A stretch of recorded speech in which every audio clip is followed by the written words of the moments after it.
Greetings from the ladies of Alpha Kappa Alpha Sorority Incorporated, TRO Omega Chapter. My name is Dr. Shaunta Scroggins, proud member and founder of the Center for Legacy Driven Leadership. My guest today is Professor of English, Dr. Michelle Henry. Please join us on the TRO Omega YouTube channel for this and a couple of other videos that may enrich your experience in adult learning. Our session for this time together is Understanding Academic Writing. And we have four components that we'd like to discuss and share with you. They are analysis and inference, synthesis, and response. I thought this was such an important video because synthesis is a word that you will hear a lot, especially if you pursue doctoral studies. And synthesis is one of those words that everybody kind of assumes you know what it means. And then you think you know what it means until you get one of those papers back. And then you realize a synthesis is not a summary. So I think what we have to share with you is going to be uh, enlightening. I think it's going to help you, especially if you're on the fence about deciding, do I pursue a doctorate? You know, how do I get out of this writing class unscathed with little damage? I think we can help you with that. So here's our opening thought.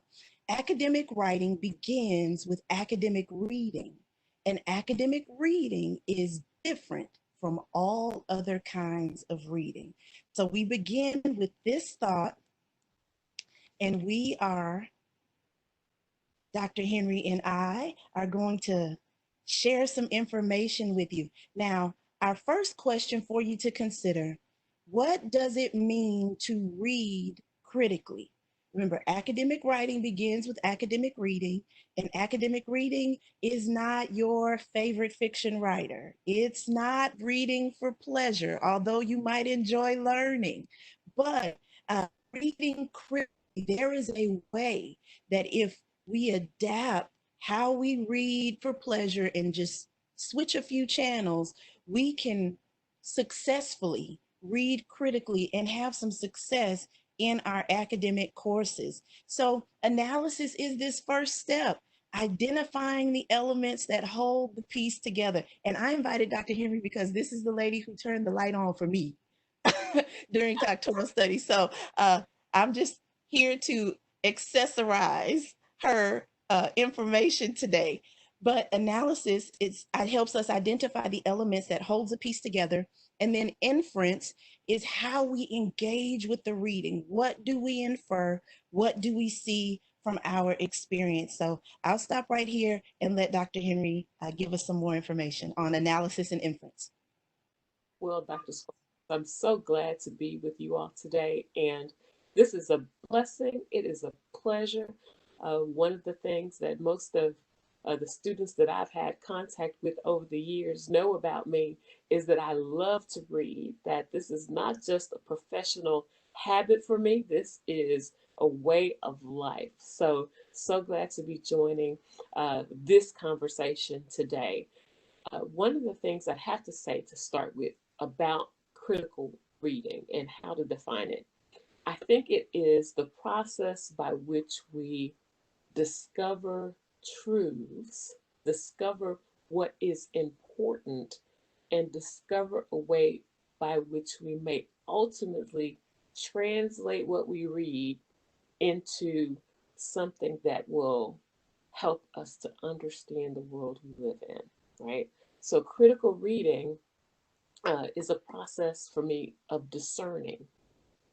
It is a process of looking deeply at a text, right, and trying to uh, gain from it all that it has to offer, but not just to gain what the text has to offer, but to think about the ways in which your experience also informs that particular text, right? So let's begin to put these things together.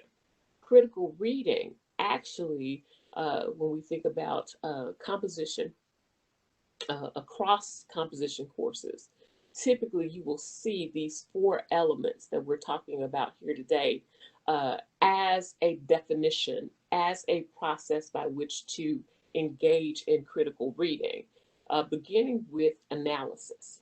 Analysis is the key, right? Analysis is simple in that it means to break into parts, right?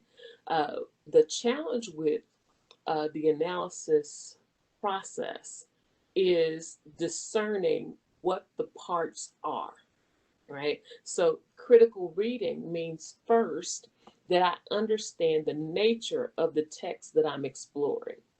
Um, what type of work is it? I teach fiction. So one of the things that we understand about fiction is that there are certain elements.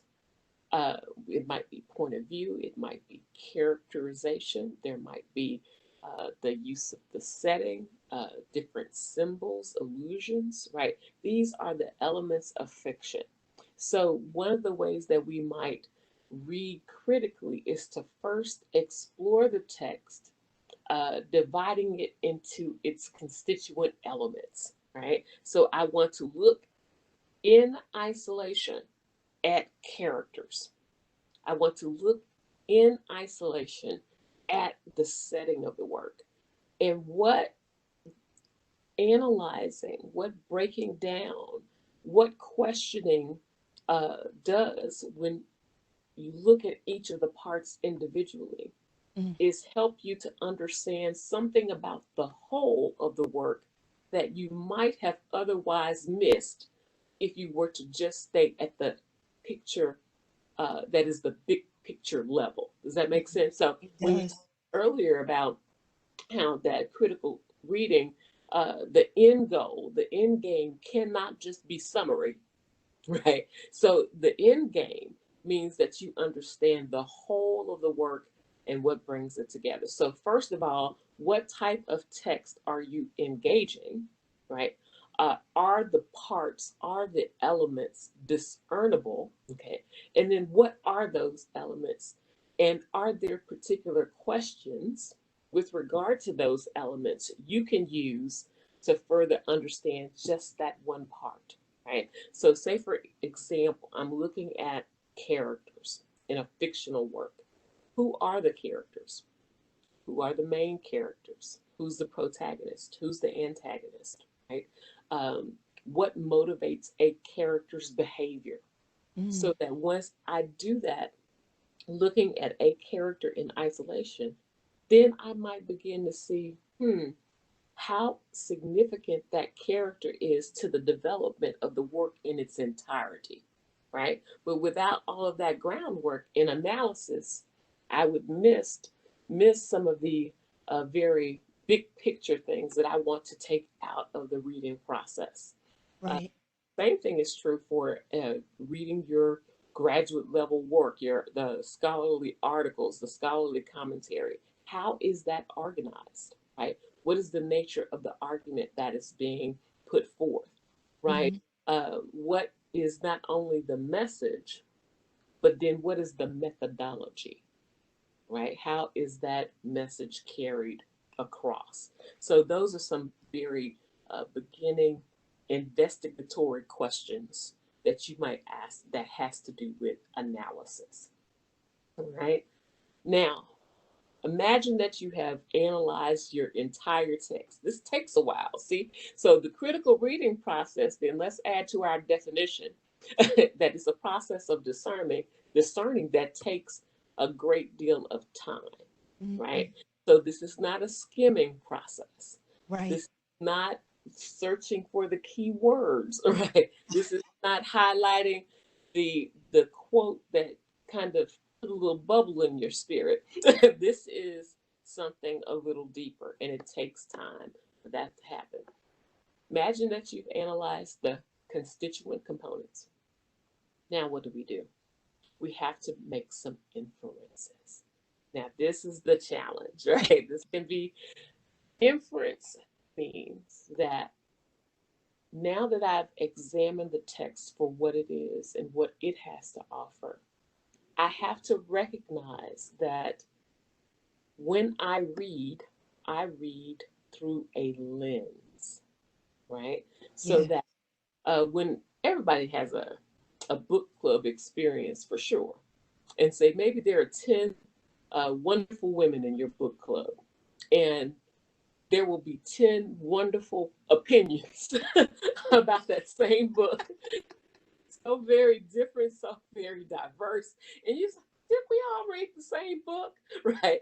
But the issue here is that the lens that we wear, right, challenges the way not only that we interpret the work, that comes later, but it interprets what we see, what we value as important, Yes. what we see as uh, essential, right?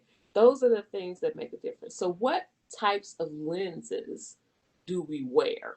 Or what might impact or influence the way that we read a text? We wear racial and ethnic lenses, right? We wear lenses that account for our gendered experiences. We wear lenses that reflect our socioeconomic status, our position as either people who have access to some degree of wealth and those of us who may not have that access. Um, we read through the lens of our personal environments, our family dynamics, our Hmm. upbringing, right? So you can just imagine that there are so many different lenses. Our education, right, is all a lens through which we filter text. And you have to, I think maybe a good way to uh, put a tag on that is to say that your personality, your intellectual disposition, what you bring Hmm. is an important factor to your reading. All right. Yes. So now, what have I learned? What might I draw from the analysis that has come to the forefront? Right. What can I do to help myself in terms of saying, okay, now my lens tells me that this character functions in this way because, right? Yes. Or the setting, say for instance, in Toni Morrison's The Bluest Eye, set in the fall of 1941, right? What is significant historically about the fall of 1941, right? It takes us right into the United States engagement in the World War II theater, right? Hmm. What implications does that historical tidbit, right, Hmm. have on the reading of the text and knowing that, right? So those are the things. So how can we use not only what we learn from analysis,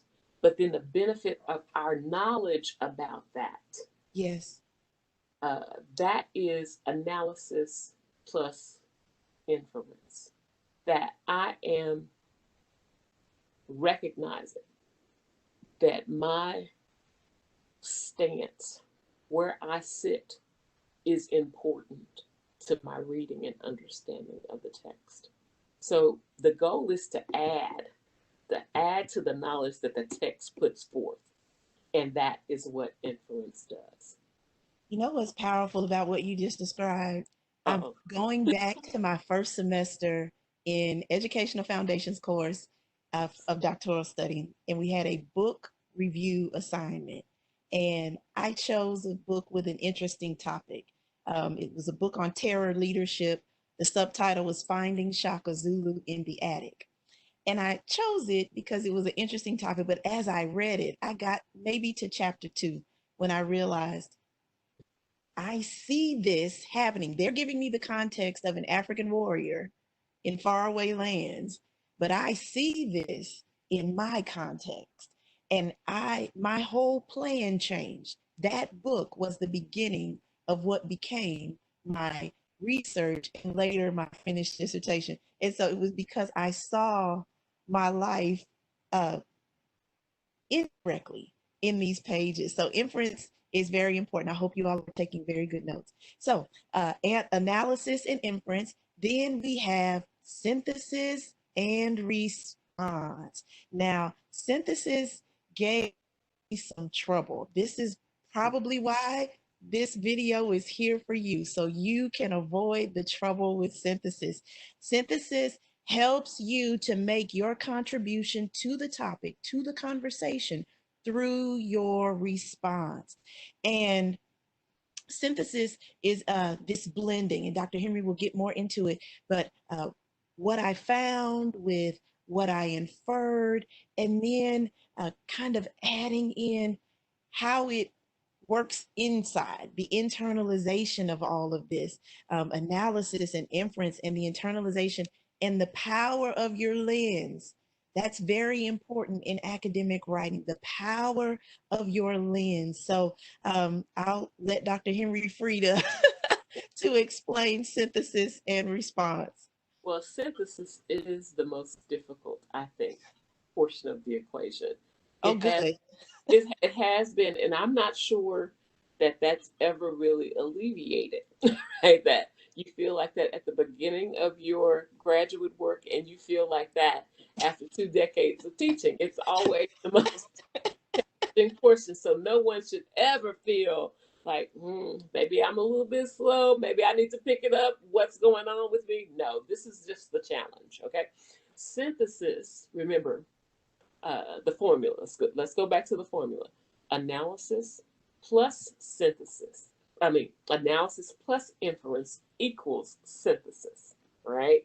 So it's the two processes combined that facilitates the work that happens in synthesis.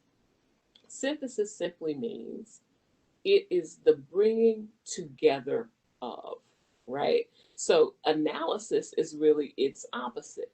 Analysis, we break apart into constituent elements so that we can see what the part reveals about the whole. Mm-hmm. Okay, so if the basic definition of synthesis is to simply bring together, right? So, what then are we bringing together? We're bringing the analysis along with the inferences that we've drawn from the lenses that we wear, and we're combining them, we're synthesizing them to develop ultimately a response, which in literature we call interpretation. So, how do we do that? How do you synthesize? And to me, and I think we've talked about this many times before, it's about the questions that you ask, right? Each part of the critical reading process, each part of um, the challenge, right, really does situate you into a place where you bring back together what you have discovered. Okay. So, with synthesis, my question would be maybe opposite from what does the part reveal about the whole? Okay. Now, I might ask, what is the benefit? What have been my gains from the processes of inference? Okay, what is the yield? Okay, Mm-hmm. so now I might say, as I synthesize, say for example, most people who know me know that I love Toni Morrison. Toni Morrison was the subject of my doctoral dissertation. I looked at uh, how she recanonized African American femininity in her own image, looking at 8 of her works. So that as I synthesize, say for instance, we'll keep drawing on Bacola and the Bluest Eye. I looked at Bacola's life and saw that there were aspects of my own existence, right, Mm-hmm. that her character excavated for me, right? Yes. Uh, Challenges with self loathing, right? Challenges with self acceptance, right? So then I began to think about what then did Foucault's experience reveal about me, right? And it seems like a very basic place to start synthesizing, Yeah. but that's exactly what you have to do. You have to first see yourself in the work. And how does this impact you? How does it relate to you? How does it align with your perspective, your worldview? How does it challenge it or confront it? Hmm. Those are all synthesizing questions, right? Synthesis also means, though, that you begin to be concerned with what lies beyond your lens, right? So it's at this point that you begin to incorporate the voices of others into your text. So, for instance, many of you are researchers, right? You will have to account for secondary sources. You will have to account for uh, the history of the discussion in which you're now engaging, right? Yes. So those previous works, right? What do they say to you, okay, about your current topic, right? So, for example, um, if I'm engaging a particular critic on how transformational leadership is defined, right? That this primary text that I've studied might tell me one definition, okay? My experience in relationship to that primary text might yield another definition. And now it's time for me to reconcile both of those with what is in the existing literature, right? So my question is, to what degree do those secondary sources align themselves with this primary source and then my own thinking about it? In what way does it challenge it or Hmm. confront, deviate? So at this point, synthesizing is really wonderful, right? Because then you're beginning to figure out where the gaps are, right? So you're not just thinking about what the research offers and leaving it at that, right? Because that's a researcher, but a scholar builds on what is there and opens up the conversation further, right? Yes. So, and you can't do that until you expose where the gaps are. What are the issues that have yet to be confronted? Or if the issues are confronted, then have they been confronted in the various and multiple ways in which they need to be confronted in order for us to have a fuller view, right? So there's always another layer, right? And so synthesizing means now that I have moved beyond the primary source, I have accounted for how that source impacts my worldview, my sensibility. I've accounted for the lenses that I wear, and now I'm broadening out Hmm. to be accountable for the discourse that has already taken place, right? It's a recognition, I don't know it all. Okay? And it's also a recognition that I do have place in the discourse. I do have something innovative. I do have something uh, exceptional Yes. to offer, right? So critical reading is not just designed to teach you information, right? It's designed to show you a path to be transformational, Yes. right?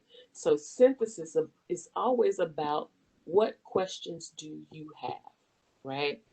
How does it, the text, whether primary or secondary, how do those texts align with or deviate from what you currently know, believe, think, or value.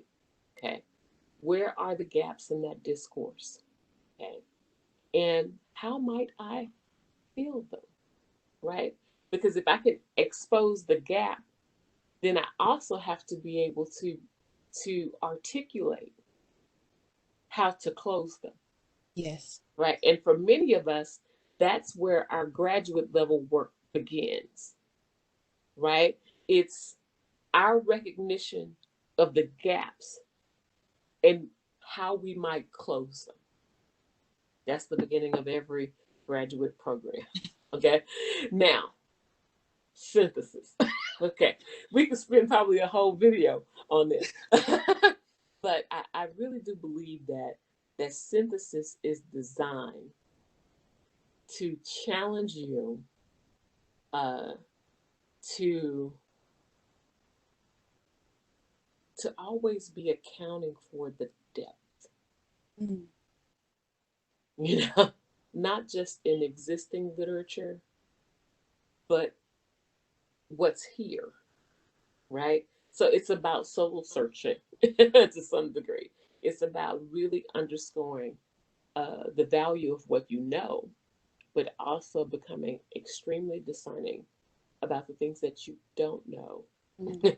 and about the things that maybe you do need to further investigate to have a more credible study and just to have a, a kind of confidence about what it is that you're ultimately going to produce.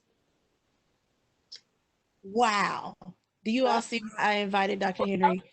Because Okay. this, you don't have to comment on this video. I know that what you just heard is going to assist in your scholarship, analysis, inference, synthesis, all working together to produce a quality response, and not just a quality response for the course. These are things you can build on later. These are things, if you have publishing goals, if you are an undergrad right now, really trying to ponder which program is right for you, this, what we have just described, understanding academic writing, is a linchpin in your strategy. You will improve, yes, with practice, but if you begin with this knowledge, I know you have an advantage. So thank you, thank you, thank you, Dr. Henry, and thank you, viewers, for joining the TRO Omega YouTube channel to witness this wonderful information. You see, I'm excited. This wonderful information on how to understand academic writing. Do not say you cannot succeed as an academic writer. You absolutely can. You have the tools, and we have given you just a bit of a nudge to help move you forward. Stay tuned because Dr. Henry and I will be back with another video. How you choose your graduate program and your doctorate program. What are some things you need to consider before applying to grad school? And maybe some of you are thinking about jumping ship, and our tips could be helpful for your next program. Okay, so thank you very much.